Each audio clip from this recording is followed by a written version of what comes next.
Zilja e fundit.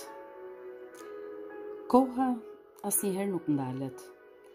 E madje ndonjëherë duket sikur ecën më shpejt se zakonisht. Dikur isha thjesht një foshnjë. Dal nga dal u rrita, mësova të flas, të eci e më vonë të shkruaj. Papritur u gjenda mes bangash, me sy të mbushur me lot, që në mes të turmës kërkoja prindrit. Më dukej vetja e huaj, e tepërt në mos e humbur. Librat nuk ishin më shumë se bloqe të mbushura me shkronja, që as si kisha parë. Ato duart e vogla që përpiqeshin të mos i njollosin fletët e bardha të abetares. Ato sy që shpejt lodheshin nga mundimi për të lexuar dy fjalë.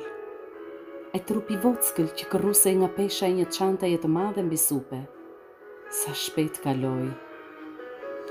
Tani maturante, shumë ndryshe nga dje. Të thuash më të rritur, më të pjekur, më të përgjegjshme.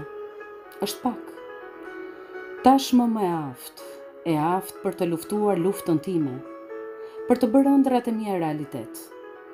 S'mund të ëndërrosh si më parë. Dikur ëndra ime e madhe ishte të rritesha, të isha një gjimnaziste, të kisha një shok ose shoqe të vërtet. Ndërsa sot, pasi i kam arritur të gjitha këto, më duket sikur nuk kam kaluar asgjë. Çdo kush e ka fituar atë kontrollin e shumë kërkuar të jetës. Ka vendosur kufijtë e tij, oraret e tij, kanë vështrimin me të cilën zgjedh t'i shohë gjërat. Pak a shumë jeta po fillon ta marrë rrjedhën e saj, dhe ty nuk të mbetet gjë tjetër veç se t'i japësh drejtim. Dikush ka zgjedhur që t'i lërë të hapura dyert e mundësive. Dikush tjetër ka vetëm një mundësi. Dikush është i kënaqur me atë çka të tjerët zgjodhen për të, kurse dikush kërkon të shohë rezultatet e mëtejshme të një ëndrreje.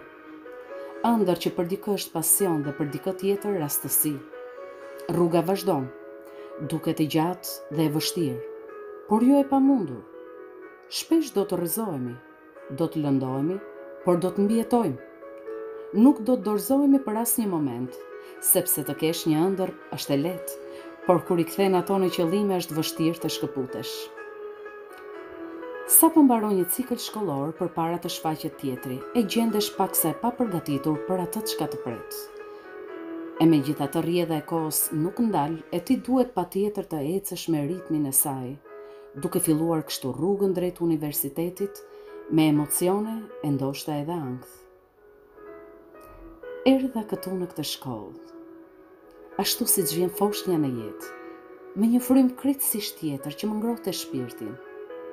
Erdha për t'i arritur qëllimin deri në fundin e dhimbshëm që arrita sot. Dita kur njoftova shoqërinë time ishte kënaqësia më e bukur që nuk do ta harroja kurrësi. Shoqëria jonë ishte jashtëzakonshme.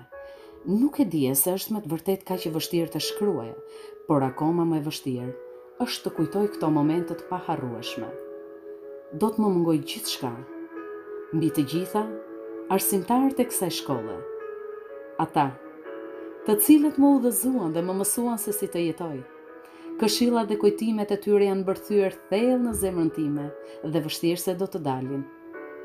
Me shumë dëshirë do të doja t'i thoja kohës ndalu. Do të doja t'i rikthesha kohës te klasës sime, që u mbush me gëzim dhe pozitivitet. Vlerësoj jashtëmase të gjithë ata që njoha dhe më njohën realisht se si jam unë. Më ndihmuan dhe më pyetën në çdo çast se si ndihesha. Vërtet ju dua. Ajo çfarë do të mbaj mend, jeni ju që më ndenjët pranë dhe për më tepër ju që nuk arritët të më zhgënjenit, por më treguat se diku aty fshehur ndodhen persona që të duan të mirën. Zyshionide, do të doja të kisha një pjesë të durimit tuaj. Do të më ndihmonte shumë. Zyshedi, vlerësoj shumë dashërmirësinë dhe punën tuaj të palodhur. Zysh Xhemi, do të më mungoj shumë qetësia juaj, përpos faktit që jeni një dëgjuese shumë e mirë. Profesor Beluli, në kaq pak kohë keni fituar gjithë respektin tim për ju. Teta Bajame, do të më mungojnë shumë byrektet tua çdo mëngjes. Do të më mungojnë ato korridore ku shkëmbesha me fëmijët e vegjël e deri te bashkëmoshatarët e mi. Kërkoj ndjes për çdo çast që mund të kem mërzitur dikë për jush. Nuk e kam në natyrë t'ju bëj të ndiheni keq. E ndi detyrim vetjak që këtë vit shkollor ta mbyll me paqe në shpirtin tim. Ky do të mbetet vendi për nga ku do të ktheja kokën për të parë sa herë që të kaloja. Njësër momentesh më kalojnë përpara fytyrës dhe më japin një miks emocionesh që më lëmshojnë fytin. Kjo ishte zilja e fundit e shkollës, ku vetë jeta ishte këtu, dhe mësova se si ta jetoj.